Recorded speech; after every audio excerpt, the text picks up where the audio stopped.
So continuing our FN 509 series, we are going to be taking a look at a custom standard 509. It has been Cerakoted and the slide has been cut. And you can get it with an RMR cut if you want. It's just like $100 extra or something like that. Now let's dive up close, let's take a look at it. Let's see what the quality looks like. Then after that, we're gonna go over the range footage. We're gonna talk about how it performed at the range and how it compared to the FN 509 Tactical. FN 509 Tactical does have two cons that I don't like, which is what we're gonna kind of address when we talk about this Loki Tactical FN 509.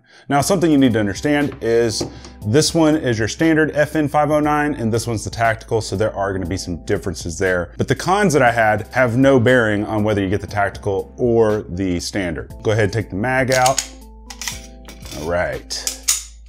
And we'll clear this one as well.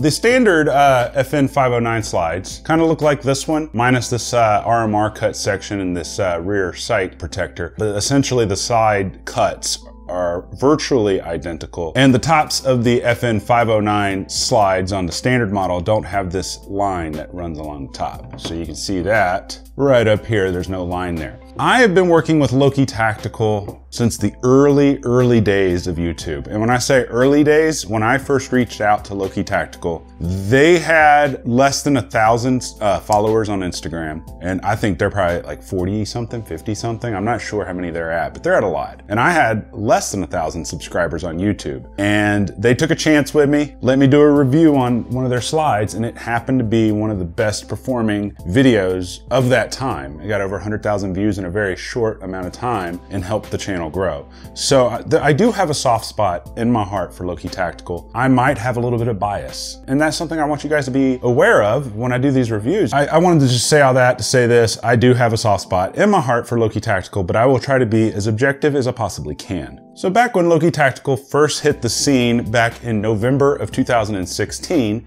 they introduced this slide cut here called the Uncle Gaspacho. And what was so revolutionary about this was, one, no one had seen designs like this. No one had seen serrations that are angled like this. No one had really seen a beak that looks this good. There was another company that was doing beaks on their M&P slides, but they weren't doing them on the Glock slides. Loki Tactical changed the game because they made these for super affordable prices at that point in time. Bear in mind, in 2016, there was very few companies that you could get slide cuts with. Of the companies who you could were among Salient Arms, Agency Arms, Zev Technologies, and then I think Jaegerworks was around. And Jaegerworks was a little cheaper than Salient and all those guys, but they were still pretty expensive once you started adding on everything. So you'd go to their website and it would say the slide was $250 for the cut. Then, you know, you add the chamfers, you add the RMR cut, and it came out to like $600 sometimes. When Loki hit the scene, they sold this slide package for $300. And then if you wanted the RMR, it was an additional $100. Something like that. That was actually dirt cheap for the time because there was very little competition. A little later on after that, they did them for the M&Ps, only on the 1.0s because the 2.0s have different dimensions. It's the same exact cut and color as this one, it's just on an M&P slide. Then, last year, they hit the scene with the Neo cut. Now this one's very interesting. No one had seen anything like this one either. I mean, it had all the knurling. They started that craze. So the thing I like about Loki, they aren't just dudes who just cut slides. They understand physics and they understand engineering very, very well. No cut on their slides is ever done just for the aesthetic purpose. It does have an aesthetic appeal to it, but every cut that's on their guns is done for a purpose to either make the slide track flatter or to make it track faster, just kind of depending on what they're going for. With a Loki Tactical machine slide, you will never have any cycling issues with your OEM springs. I do believe they are coming out with something new that does require light and spring, but it is something, you know, they're not telling people to use OEM springs with it. So this year, they introduced the FN 509 package. Now this entire gun was done by Loki Tactical.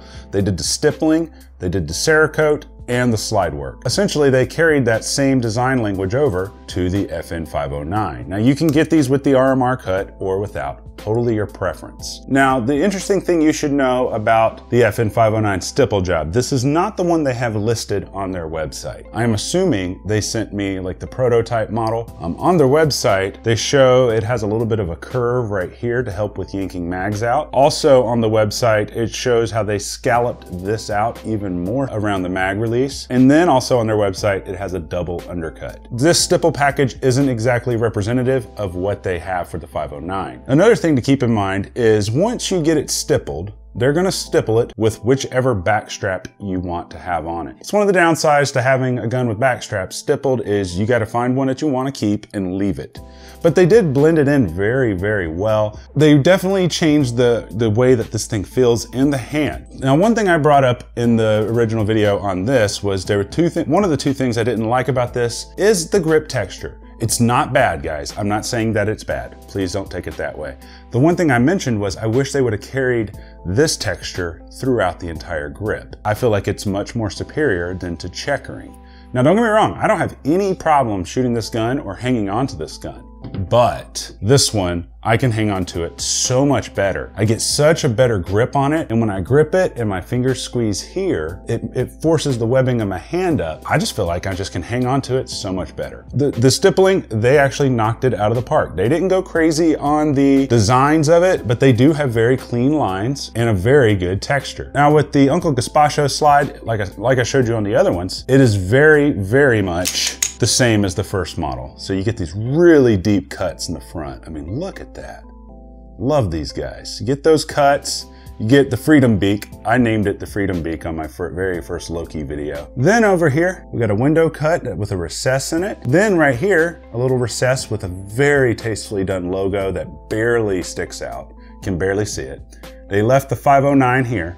And then back here, they took a little bit off and then they created new serrations to kind of match the front. On the top here is a nice little window. I'm not really a big fan of the color. I'm not gonna lie. And don't get me wrong, I didn't know what color they were gonna send me. I had no idea. They just said they were gonna send me a 509 and this is what I got. I'm very grateful for it. And I'm very grateful for the guys at Loki Tactical. But I think this color is ugly as crap. But I'm just not a fan of green stuff. I may or may not have it Cerakoted again. Haven't 100% decided. Now the second thing that I mentioned that I didn't like about either the FN509 Tactical or the standard FN509 is the trigger.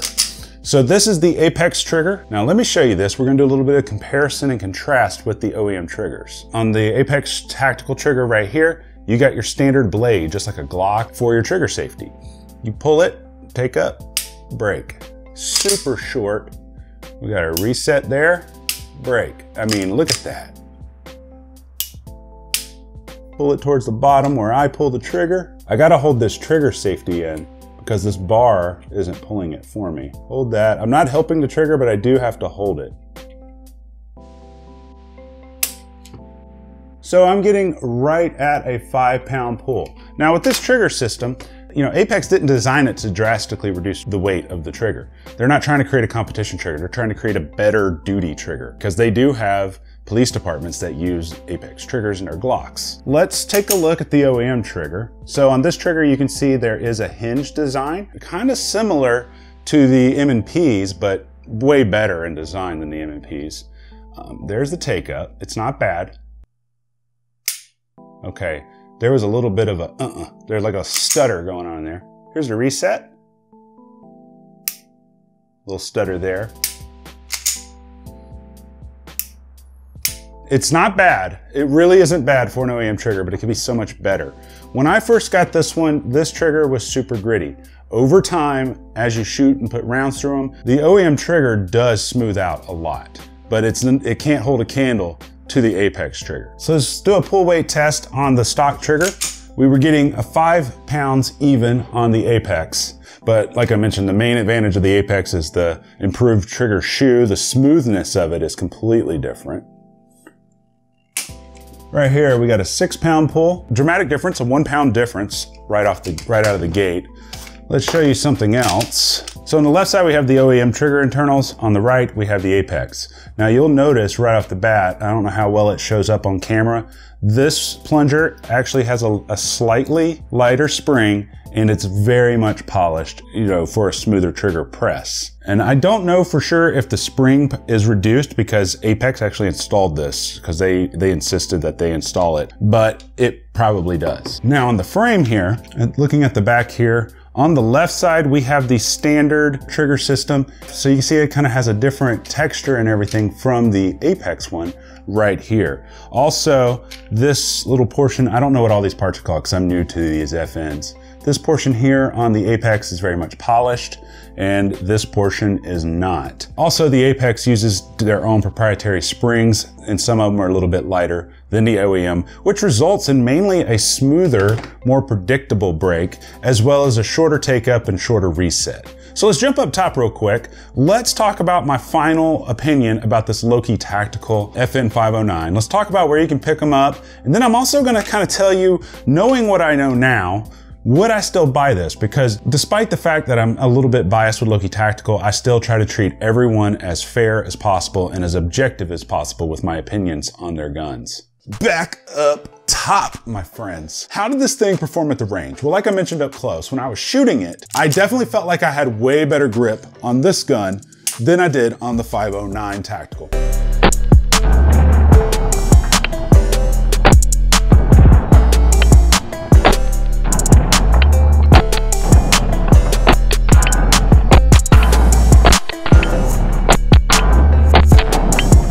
And that's just due to having a custom stipple job. Now, if anyone reputable does your stipple job or recontours the grip in any way, you're gonna love it so much more, and you will get so spoiled that anytime you buy a gun, you're gonna wanna have it stippled. I promise you, it's that good. A lot of people are like, yeah, you can put Talon grips. Talon grips doesn't change the contouring of your gun, so you might as well get it stippled if that's what you wanna do. Got nothing against Talon grips, I've ran them myself. Thankfully, you know, Loki Tactical has always produced quality results like I showed you with the Glock, the M&P, the Neo cut for the Glock. And it's the same thing for the 509 here. I mean, it functions really nicely. Now, one of the things I noticed when I was out at the range is it shoots a lot flatter than the 509 Tac, and that's mainly due to the way that they redistributed the weight on the slide. Now, I know what some of you guys out there are thinking. You're like, well, dude, like, doesn't that mess with the reliability? If you go to the right people that understand physics and engineering, it actually enhances the reliability. Loki Tactical is one of those companies. I've never had an issue with any of their slides with OEM parts, OEM guide rods, anything like that.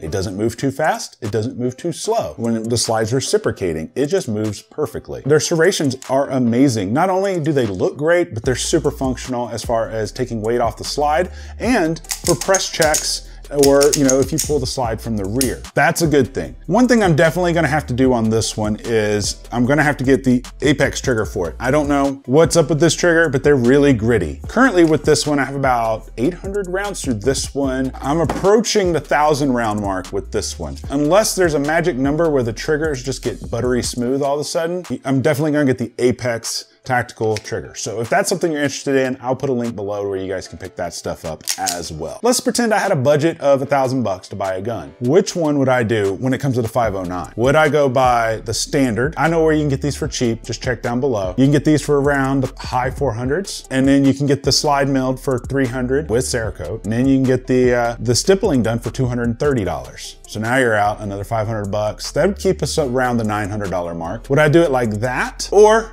would I just buy the 509 Tactical, which I know where you can get this one for about $800. As much as I love Loki, you just get so much more for your money with the 509 Tactical. That's what I would do if you don't own one. I'm gonna have to ask them if they're gonna start doing slides for the Tactical model, because if they do, I definitely wanna get that done because I trust them that much and I like their slide cuts that much, because the 509 Tactical is awesome. And the modular optics that come on it are so much better. I mean, just go watch my other videos. I'll put links below. Like we talked about up close, they did a great job, but they didn't go fancy on it. They didn't worry about making recessed borders, but they did create nice straight angular lines, even though they didn't create, you know, recessed borders. Sometimes I've seen agency guns or salient guns where it looks like someone that had Parkinson's disease stippled it. I know it's functional, but I'm just saying, like, you charge that much for a gun, you need to put some lines in your stippling. So I say all that to say this, guys.